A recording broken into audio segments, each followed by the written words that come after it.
Mandatin e ardhshëm, e që kjo do të filloj se realizuar që në muajt e parë të mandatit, është edhe heqja e taksis doganore prej 10% për automjetet që importohen nga Evropa. Ky ishte premtimi i Hekuran Muratit kur kandidoi për deputet në zgjedhjet e nëntshkurtit. Madje me bindje të plot thoshte se ky vendim do të hynte në fuqi që në fillim të mandatit.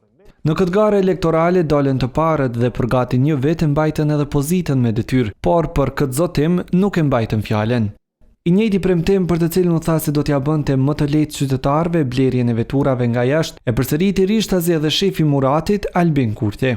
Për veturat e importuara nga Shtetet e Bashkimit Evropian do ta heqim taksën doganore për 10%, gjë që do të mundsoj kosto më të lirë për qytetarët. Këtë ai e tha në mbledhjen e Këshillit të Përgjithshëm, kur edhe e mori emrin si mandatar i ri.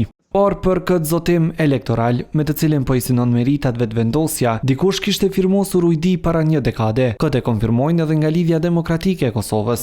Albin Kurti dëshiron që të përvetsoj të gjitha. Kjo ka të bëjë me një vendim shumë të hershëm, lidhet me qeverinë Mustafa, me vitin 2016 dhe me marrëveshjen në proces stabilizim asociimit që është nënshkruar me Bashkimin Evropian. Pjesë e kësaj marrëveshje janë edhe politikat fiskale, e mbranda politikat fiskale, natyrisht janë edhe tarifa doganore. Para 10 vjetëve, kryeministri i Republikës së Kosovës në atë kohë Isa Mustafa dhe përfaqësuesja e lartë e BE-s për punë të jashtme dhe politika të sigurisë Frederica Mogherini kishin nënshkruar marrëveshjen e stabilizim asociimit me Bashkimin Evropian. Në atë kohë, për ujdinë e arritur, Mustafa pati thënë se kjo është ndër ditët më të rëndësishme pas shpalljes së pavarësisë së Kosovës.